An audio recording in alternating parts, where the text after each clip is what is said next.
Hey everyone, if you're here, you came to learn more about Warlock and Tier 13 Dragon Soul. This video will cover T13 BiS, mastery sets, what you need from LFR, all that fun stuff, all relevant mechanics and strategy for the bosses in Dragon Soul. If you like what you see, please make sure to like and subscribe. This means that you want me to make more content, which is a good thing. I will be continuing these Warlock-esque videos going into MOP, where Warlocks are supposed to be really, really good unless they change something. And yeah, let's get straight into it. Enjoy. Getting straight into things, what do you need from LFR? If you've played this entire last tier and you're like, okay, LFR is coming out, all this in Dragon Soul Gear is coming out, do I need tier, blah, blah, blah. I'm just here to tell you, you don't need it. There is only one item you need, that's a big upgrade, and it's this LFR Cunning of the Cruel. Make sure you keep your Volcano card, you might need it later. And yeah, that's really all you need to farm. Nice and easy, simple. This trinket is really, really good. I've seen Heroic Cunning of the Cruel on PTR, the Shadow Bolt during a big meta snapshot off rip, 78k. So, and this is a 9-second ICD, so it's going to be procking and it procs off dot ticks. It's just going to be procking everywhere, big volleys. So really good trinket, go grab it, you won't regret it, trust me. This is what I have for Tier 13 Mastery snapshotting. Obviously, there might be other items that I could be missing. I don't know, like a chest. I couldn't find a better chest than Robes of Smoldering Devastation. So if you know something or I'm missing something, leave a comment below or join the Discord, go to the Cataclysm channel and talk about it in there. There's people yapping in there all the time about Warlock stuff, so feel free to jump in. The only thing I like to mention, instead of this Fire of the Deep Mastery static trinket, people are going to be using Soul Shifter Vortex, the tank trinket, drops off Yorsahj. The only downside is that this is a 2-minute ICD, and I don't think a lot of raid leaders will be very happy with you if you're asking to wait 2 minutes so you get a big mastery snapshot. Usually the 30 seconds of the Mumo Chalice is kind of pushing it. People got places to be. So you can grab this from Mold of Eternity, which is pretty solid. Obviously it's not as much mastery, but it's a lot lower of an IC. It's 50 seconds. So you can pop this pre-pull in addition with the Mumo Chalice and still get a fat mastery snapshot. So here's the set. Again, link in the description below. Moving along to the full BiS set. There's only 2 items that we're carrying over from Firelands, which is unique because most of the tiers are kind of just progress. One is pretty obvious, Legendary Staff. They're nerfing Firelands difficulty, so if you don't have this, you should try to go out of your way to get it. And this tier we also get Epic Gems as well, so keep an eye out for those. And we also use Flowform Choker.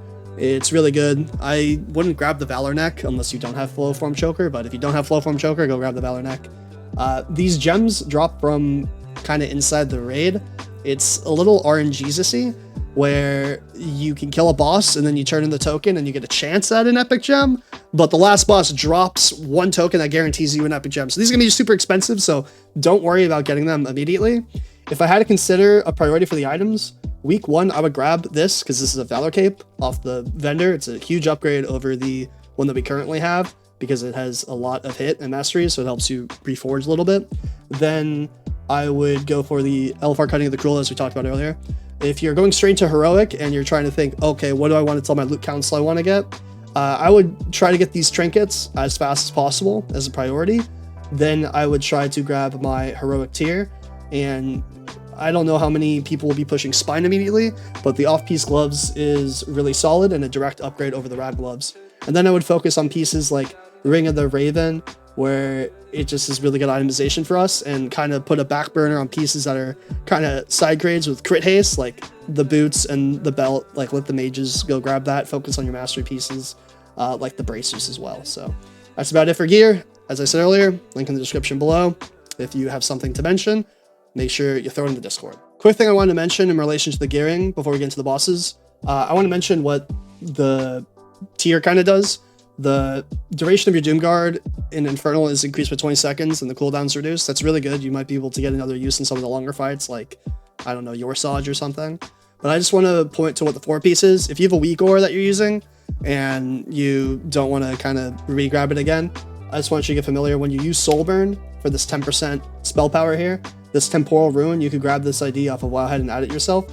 But definitely keep in mind this spell power when you're snapshotting your Doom Guard and your meta and your other abilities. So going straight into this first fight, there's 8 bosses in Dragon Soul, and you can mastery snapshot almost all of them. There's a few fights that you might go Affliction on, and I'm going to mention those a little bit later. But the first one here is Morchok, and I'm only going to talk about mechanics that are related to you and what you have to do. I'm not going to explain every single mechanic and draw this out. So Morchok has 3 abilities you have to be aware of. You can see them right here. The Stomp, the Crystal, and the Blood Phase. Normally the Stomp, you probably will not have to worry about the Stomp for long, but you can see right here the Stomp goes out, and the tank needs to soak it with a second person, and sometimes that person might die. If you need an extra soaker last minute, between Soul Link and Meta, you can eat one of these Stomps. You're going to see how much damage I take in a second, and it barely chunks your health half. So keep an eye out for that. Only do it in meta. If you're not in meta, you will die. The second thing you have to worry about, these crystals, they go out, and the further you are, the more damage they do. So just stack inside of the red orb here, and it's pretty straightforward. I wouldn't really pop a defensive or anything. There's no reason to. You can just sit there and soak it. And then the third mechanic is this Blood Phase. You can pre-drop a port before it goes out, but you get sucked underneath and you start under the boss, and it's gonna shoot out this black blood toxin thing. Now, what's important is when you get out here, you can kind of weave yourself in between these spires and keep your uptime on the boss. So you just kind of have to fish for the sweet spot, and the blood's a little deceptive. Like, you think you're not in the pool, and I get in the pool and you can see the dot tick there, but you see I find a little line and I'm hitting it. And now you're going to be repeating this 3 times, and at 20% there's an enrage, so you usually save lust for the back half of the fight. Now I'm going to fast forward here to the end just so you can see what the enrage looks like, and those are the only mechanics you have to worry about for Morchok. This is one of the easier bosses. If your guild's struggling doing heroics, I would recommend doing this one as a starting heroic to get your feet wet into Dragon Soul. Just fast forwarding straight to the 20%. Finding the sweet spot is a little bit difficult sometimes, so definitely be fishing for that when the blood goes out. You can see he gets a little bit smaller. This is what the enrage looks like, and the stomps do significantly more damage, so make sure people are still soaking that. But you want to get out of here, and this is a good little sweet spot. Even if they're stacked together like this, if you put yourself a little bit further back, you can get yourself in a nice little spot and still cast, and your uptime is saved. And that is Morchok in a hole. Pretty easy fight, so don't think you have to worry that much about this Prog Week 1. So the second boss is Yorsahj, and I would recommend dropping a port kind of in this middle-ish area because you're going to be moving around this fight. There's 4 oozes that spawn. These oozes are your kill priority. Those are #1 kill priority, and you can feel free to Doomguard on the pole here. Each ooze does something different. I'm not going to explain what all the oozes are, but I'm going to explain the ones that are relevant to you. The black one is very important because it summons little adds. The green one, you have to spread out if it hits the boss. The red one, you have to stack underneath the boss because it does extra damage. And those are the only 3 as a DPS. If you want to just turn off your brain and pump, that's what you're going to have to worry about because those affect your movement and your target priority, right? There's a blue one, which is the Mana Void. You can just life tap to avoid that. That's more of a healer issue or a mage issue, and you don't really have to worry about that. But I want to mention very specifically when the black bloods hit, these adds are about to spawn soon. You can take out your Felguard for it. I definitely would. And you can see the Mana Void coming out. I just life tap and feed the Void some more. You can multi-dot this Mana Void. You do not want to kill it immediately. You have to wait for the raid lead, but when these adds come out, you have to kind of wait for the majority of them to come out before they start taking AoE damage. So don't pop your Blade Storm, your Fell Storm, and your Shadow Flame immediately, but these adds should die. When a yellow ooze hits the boss, it doubles what all the other oozes do, so you'll get a second round of black adds, this yellow ooze. So just keep an eye out for that. But then the next ooze comes out, that's our target priority. So we swap as fast as we can because these have a lot of health. They have to die, so you have to focus them as fast as possible. But I'm gonna skip ahead a little bit because we get a green. So this is a good example of us spreading around. You can see how much damage the raid's taking. It's kind of a pain in the butt, but you want to get this Mana Void if they're still up for the entire fight to 10%-ish. So when a new one comes out, you can get your full mana. You don't have to life tap. But that's kind of all you have to worry about is black adds, green spread, red stack. And that's the most cheesy DPS brain. I'm trying to do the fight as possible. And don't kill the Mana Void too early. That's about it. I'm going to fast forward because this is a longer fight with all the add damage you have to do. And I want to show you an example of when an extra black ooze comes out. So we get this first round of adds. And you're going to see that since we got a yellow too, we're going to get a second round of adds, but we have to retarget our next ooze, because letting all 4 of these oozes hit the boss is a death sentence, and you can be a team player and put elements on it. But we're trying to single target this as best as we can and kind of passive cleave these little guys as we're stacking up here. And we're trying to kill the old ones right before the new ones come out. And you can see these guys, I'm hellfiring, they're like not taking any damage. So just keep an eye on that. And that's the whole fight. So adds, spread, stack, mana void. It's very, very straightforward from a Warlock POV. And that is the whole fight once we get to the end here. We got really close because we were running out of cooldowns. You can see the majority of the raid is falling apart because we're on absolute fumes. But there we go. Yorsahj. So Warlord Zon'ozz is one of the fights that I mentioned earlier, is a really good Affliction fight. So you could go Affliction here. I choose to go Demo because I feel more comfortable with it. But Warlock perspective, you're going to be stacking under the boss. You don't have to worry about bouncing the ball back. But this ball is going to be bouncing the whole time, this right here, and it's deceptively large hit radius. So you want to be able to stack that with as many people to soak, because it does a ton of damage. And you can see our mages are helping bounce the ball back in. Another thing you have to worry about is this magic debuff that goes out. If your raid's making sure to get rid of it, you're calling to dispel it, you have to get out of the raid and call for the dispel or whisper dispel. If you dispel it in the stack, it knocks everyone back. It's really annoying, but it does a lot of damage, and you can Shadow Ward if you get low. It does help negate that a little bit. So we're going to be transitioning to phase 2 momentarily here. When this ball hits the boss gets a damn amp for, I think, 2 minutes. If you're in a good position with your raid, you should be able to keep multi-dots up on the boss during this transition. I'm on the far side of the room, so I chose to play Demo. And you can see all these ads come out. Each ad that's alive adds to this right here, which is a stacking debuff on the entire raid. It's a shit ton of damage. So your kill priority are these flails, then the eyes, and then the big claws. You're going to see the claw in a minute here. These don't have them, so 400k, a million, and then the other one has 2 million. Special note, these eye stalks, they have a hidden cast bar, and when they crouch like this, you can see them like crouching, you can kick that. So interrupts are super, super important, because the AoE damage, in addition to the random zaps, can kill someone if they're like half health very easily. That's why it's important to not go in with the magic debuff on yourself, or you might die. So we're killing these in whatever priority you do. I've seen people do 4 groups in a square. I've seen people do 3 groups. I've seen people do 2 groups. I've seen some groups do only 1 and run around the room as a giant death ball. So whatever way you're doing it, we're killing these ads as fast as we possibly can, and we're kicking. And we're just trying to avoid any damage we possibly can. And then that's kind of it on repeat. You can see the debuff on the boss now. This is a damp. I think it's 5% per stack. It might be a little bit more, it might be a little bit less, but I remember it being 5%. And you want to make sure this doesn't fall off the boss, because that's going to affect your damage and the raid's damage as a whole. When the ball hits the boss again, you're going to notice the stacks going up. So the ball's about to hit the boss. You can see it's at 20 seconds, boom, 14 stacks. So you want to keep dots on if you can, but since the boss is going to be moved to the far side of the room, these flails are your priority again immediately. We're kicking when we can. You can see interrupts on details. You can't really see a cast bar for these eyes, though. It's really, really annoying, honestly. But we're just going around the room, killing our target priorities, and we're stacking up.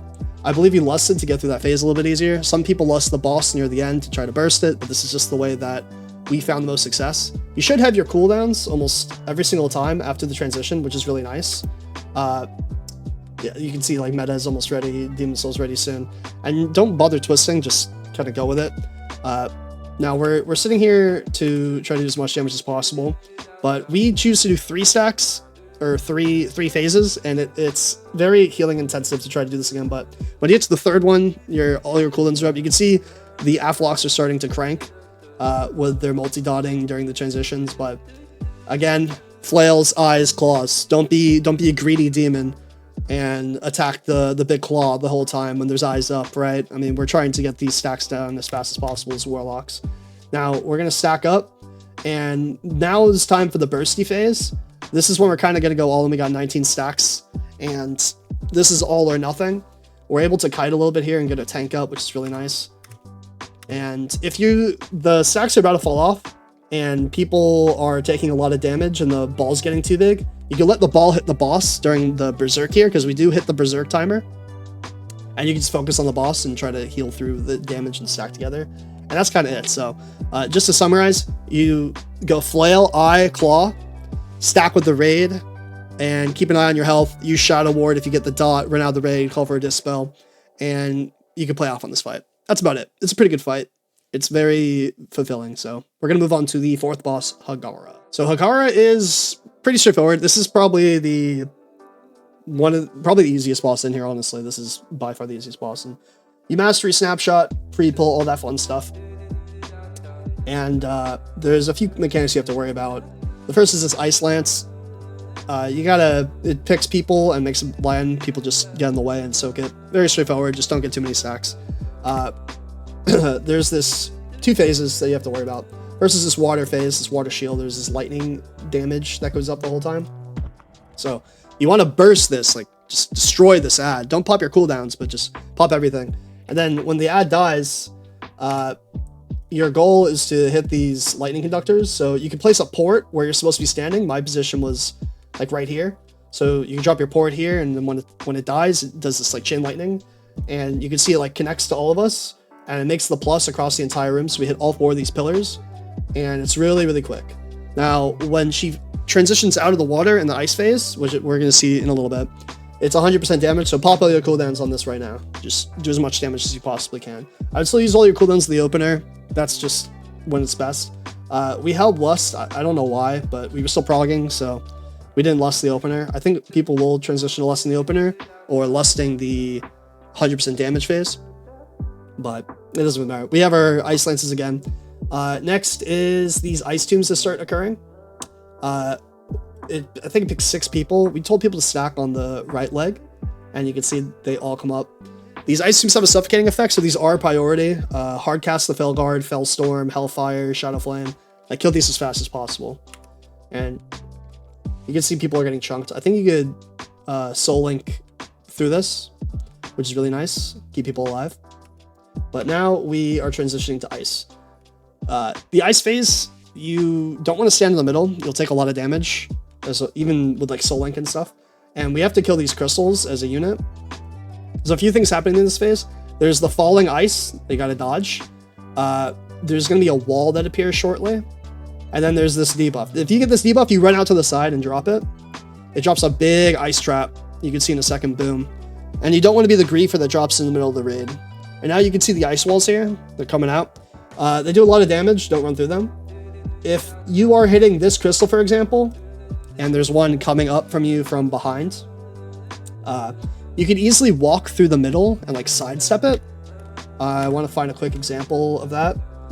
You can see the ice wall is coming right here. So I just move in a little bit, eat the slow dot, and well, they ended up killing it anyway, but you get the idea. You could do a little U and go around the wall and not really have to worry about that. And now she has 100% damage again.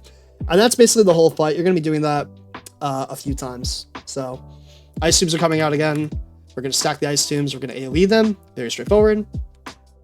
People are soaking the Ice Lances. Another water. We kill the ad. We make our big plus. And we make sure it hits the pillars immediately. We're back. 100% damage. Burst her down. Get another round of Ice Tombs. And we have enough damage where we barely don't get the next phase. And that's the entire fight. It's very straightforward. And as I said, one of the easier ones. So that's about it. So my guild did not kill Ultraxion on the PTR, but I watched a ton of VODs of it. So I asked Chan, whose guild killed it plenty of times, for his POV. If you don't know Chan, he's a really, really, really good Warlock in PvE and PvP, multi-clad, blah, blah, blah. I'm not going to glaze him anymore. I'm going to leave a link to his stream in the description below. Please follow him, send him love, give him a sub. You know, all that jazz. Thank you for giving the footage here. But let's get straight into this. Ultraxion is the 5th boss out of 8. And this boss is very Patrick-y. You're not going to have to move almost at all the entire time, but there's 3 things that you have to be worried about, and I'm going to mention an optional 4th. Now, the first thing you're going to notice is the Berserk timer. This is a very tight Berserk timer in Fireland's T12 BiS for how much health Ultraxion has. The second thing is this extra action button, and we're going to mention the extra action button momentarily. This is a very heavy heal fight, so make sure Soul Link is up. He probably just forgot it on pull because swapping pets does that. It's dumb. But you have a Foji weak aura here, I believe, that tells you which team is going to stay out for this Hour of Twilight.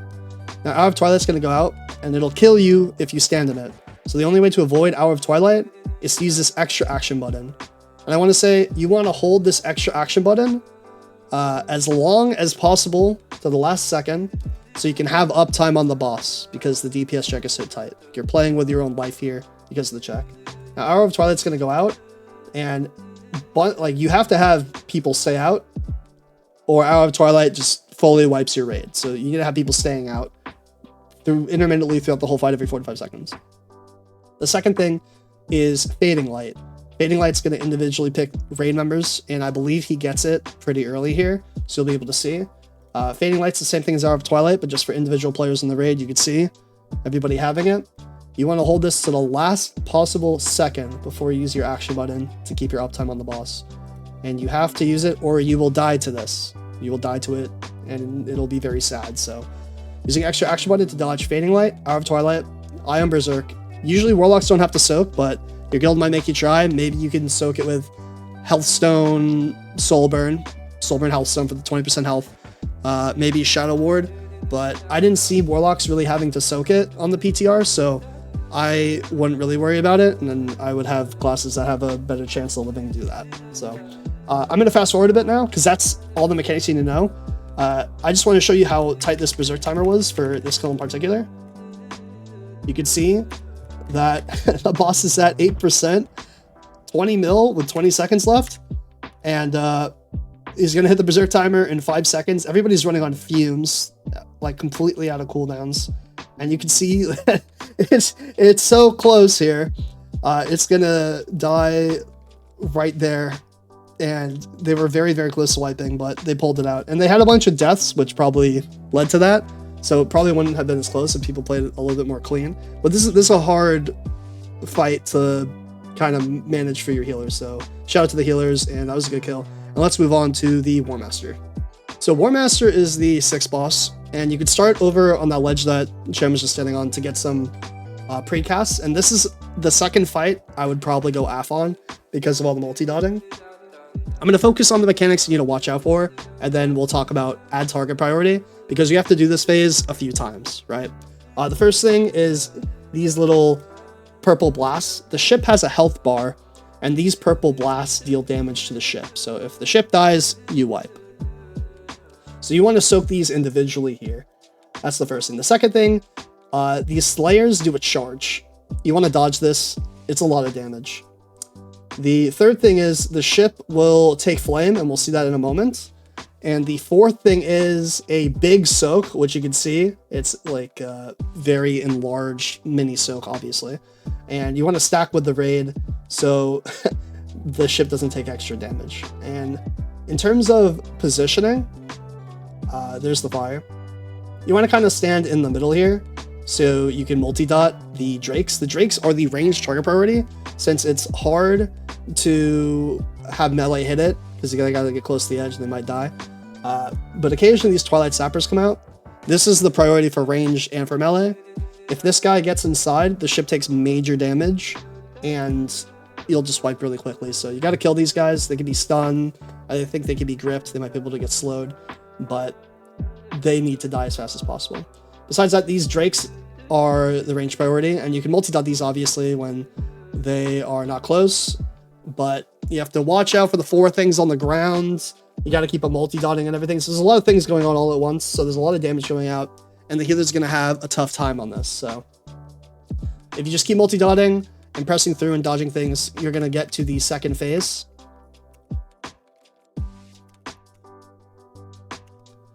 I'm going to fast forward a little bit to the second phase.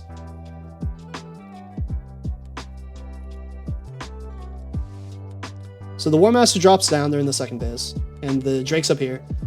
You have to hit the Drake while it's up there. That's your priority. In terms of these abilities that you have to watch out for, this Disrupting Shout does a ton of damage. You're going to see this in a second. Watch the raid get chunked. Kaboom.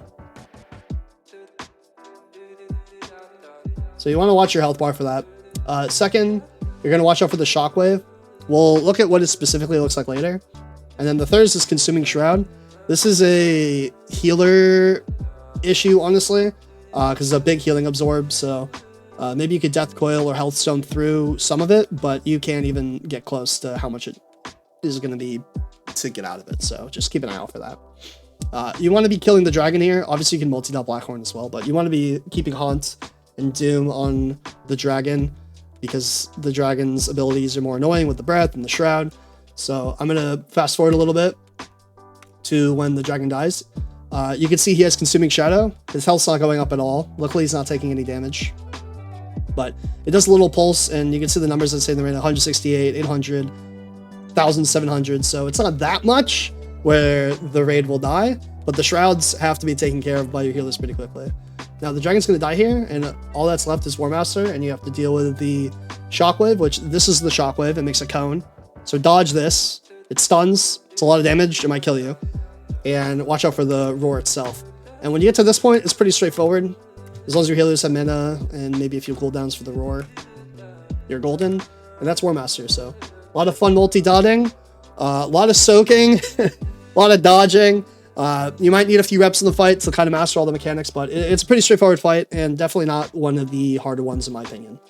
So now we get to the infamous Spine of Deathwing, and this fight is very annoying, honestly, but you start off getting dropped down, so I don't even think it's worth a pre-pot because you're kind of pre-potting nothing, but you can pre-pot if you want.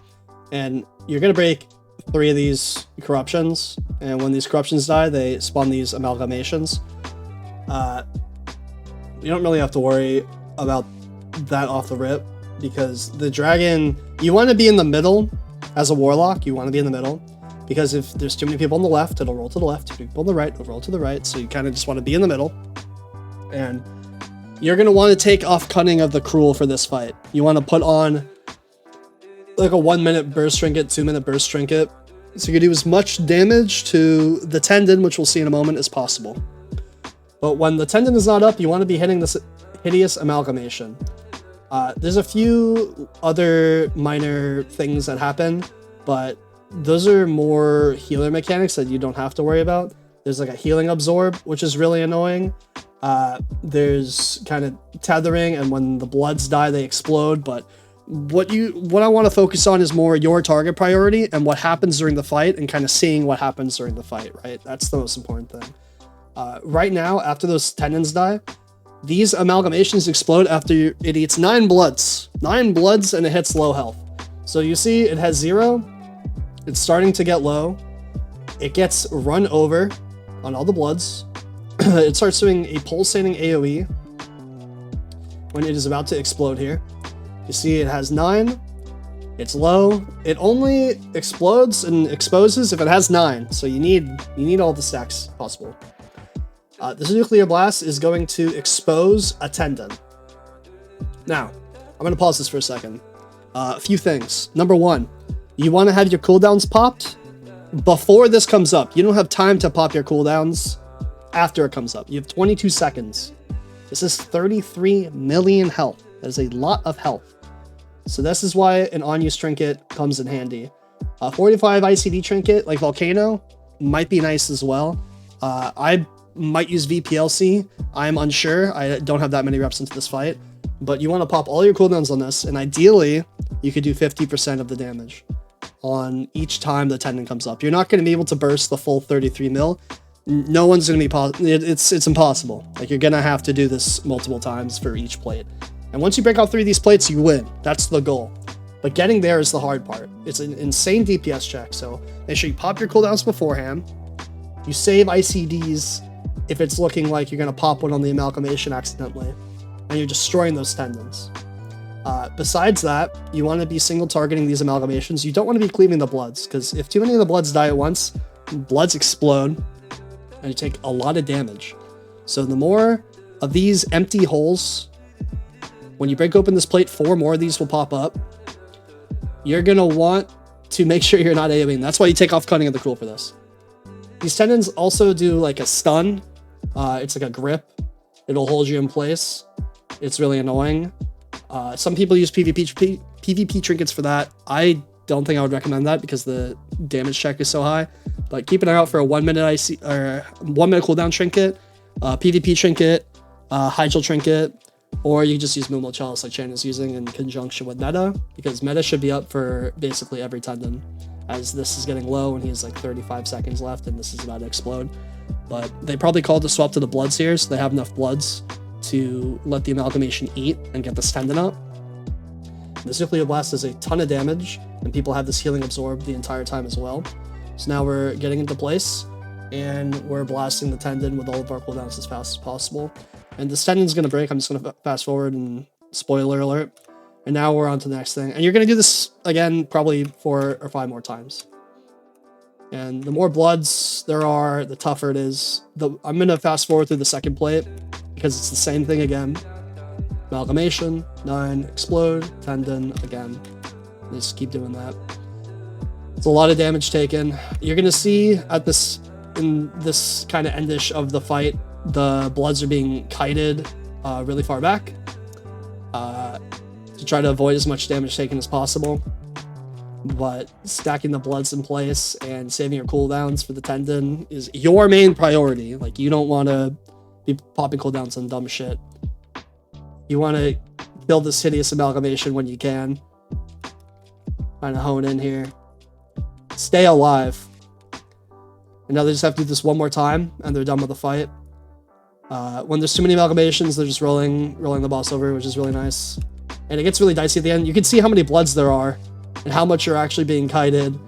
It's just so much going on at once, man. I personally really don't like this fight. But here they go. They're pushing through the last one. Shout out to the healers. Good performance. Soul Link saved their butt a few times here. And yeah, that's it. That's the kill. That's fine. Okay, so we finally get around to the last boss of Dragon Soul Madness. This is another fight I would recommend playing Aphon because the multi-dotting makes it really... There's a lot of adds, a lot of mechanics. I'm just going to try to focus on what you need to know. So the first thing is, there's a lot of multi-dotting. These tentacles, there's 4 of them, and each one is associated with a different aspect. And as you kill them, you lose the aspect. The most important aspect is probably this bronze one, because it increases the haste that you're doing, which makes it worthwhile. Instead of Doom on this boss, you should probably just Agony while you have the buff. And this is usually the last platform. The last platform, you get all 4 dragons again. This extra action button here reduces the damage you take, I think by 50%, and it's pretty useful on the last platform and this first platform.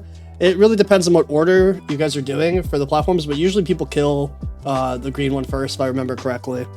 I watched a lot of VODs on Madness that I could find. There was very few, and that's what I noticed they were doing. This Elementium Bolt is a huge kill priority. If it hits the ground, the raid takes an insane amount of damage. Otherwise, you're going to be trying to multi-dot on whichever part of Deathwing is on your platform, plus the Corruptor right here, this giant tentacle. They are your target priorities. I wouldn't really focus too much on the Bloods until the big tentacle is dead and you're kind of stacking and the raid calls to AoE them. So just a quick review, we're using Agony on this boss because of the extra haste. There's 4 aspects and an extra action button, and I would just keep as many dots on the main target as you possibly can this whole time here. You'll notice that when this armed tentacle dies, when it goes down, you can just hop in between the next platform, and it's going to be the same thing, basically, where you got to take out this tentacle, the wing tentacle, arm tentacle, whichever it is, and this mutated corruption pops up, and this becomes a priority to kill. It does a lot of damage, it smacks the platform, and it will be very annoying. So I'm going to fast forward a little bit into the Elementium Bolt, which is coming, the new target priority. Everybody swaps to it. If it hits the ground, it does a lot of damage. Again, I wouldn't really focus on the Bloods here. Maybe you could throw out a Soulburn Seed or something if you're feeling cheeky, but I would more focus on the tentacle, the wing tentacle, the arm tentacle, whichever one it is. There's these blistering tentacles that pop out, and those get burned off for right now. Later on, they don't get burned off once the aspect is gone, because as you progress through the fight, these aspects are going to disappear, which is kind of annoying. But moving on to this platform, you can see there's only 2 of them left, including bronze, which is really nice. And if you get a parasite, you're supposed to move out of the raid like this, just like Chan's doing. Honestly, most of the weak ores are going to explain the mechanics like that, like parasites and moving in and out and like what each of the aspect does. But again, just multi-dotting and killing what we can. AoEing the ads once the main target's dead, because these ads are annoying, but they're not as annoying as the big tentacle, because the big tentacle does so much AoE damage. Blistering tentacles are out. Feel free to multi-dot them when they're not being killed by the red aspect anymore. You can see how much damage the raid's taking, so these blistering tentacles really need to die quickly once the red aspect is down. But now we're just hitting the arm tentacle and progressing through the fight as normal. This is the last platform. It's going to be the same exact thing. This is the platform to lust, in my opinion. This is the toughest because you have the least amount of health. And you're about to get into the last phase where you get all 4 of the aspects and you're attacking Deathwing's head. So this Elementium Bolt is super important. Coming in hot, everybody swaps to it and does as much damage as possible. It hits the ground because of how fast it is. There's nothing to stop it. There's no more aspects. And we're cranking the boss. We swap to Doom because the orange aspect is gone. And trying to kill these bloods real quick and then getting back onto the boss. So again, it's like the same thing over and over again. It really depends on what order you're doing the aspects in, so make sure you double check with your raid leader because that changes the way you play the fight. I'm gonna have links to these VODs that I used for this video below, so make sure to take advantage of those as well. So we're on the final platform. You notice we have all our aspects again. The ads are target priority number 1. If the bloods touch Deathwing, they heal him. And these Elementium fragments do a lot of damage. If you get targeted by an Elementium fragment, you should use your Dream ability because it greatly reduces the amount of damage you take from this shrapnel. So if you're about to get casted on, boom, it's like Ultraxion, you do it last minute so you can keep up your uptime and continue casting the whole way. This is a really good drain phase as Deathwing is underneath 20% this entire time, which is really cool. These Kajil Bloods spawn and these Terrors spawn. These Bloods are a higher priority than the Terrors, and then you have to kill the Terrors to get back on the boss. These are the Bloods that I said before. If they touch the boss, they heal. They're very annoying. So make sure you kill these Bloods, and then you're multi-dotting the Elementium Terrors while keeping your dots on the head, because this is big execute time. And then you just repeat this a few times, and that's going to be the entire fight. It gets pretty hectic, and people are going to die the first maybe a few times that you see it. Maybe more than a few, but at least off rip, it's a pretty straightforward fight and a lot easier than Spine in my opinion. So that's Deathwing. Again, I'll have links to this VOD and the ones that I used for the other videos in the description below. But that's Dragon Soul. Hey guys, thanks for making it to the end of the video. I actually finished recording this earlier, but I went back and saw a lot of my audio was not working properly, so I had to re-record it. So I wasn't shaved in the beginning, and now I'm shaved here. But thanks for making it to the end. I really appreciate it. And if you like this content, make sure to like and subscribe below. I will be making more Warlock content going into Mob, and maybe even branching out to other classes. I'm undecided yet. I'm supposed to be moving soon, and that's been kind of making content difficult because I don't really know what I'm doing, and I might need to look for a new guild soon. So thank you very much for your time. I really do appreciate it, and I hope you enjoyed the content, and I hope I can catch you next time. Peace.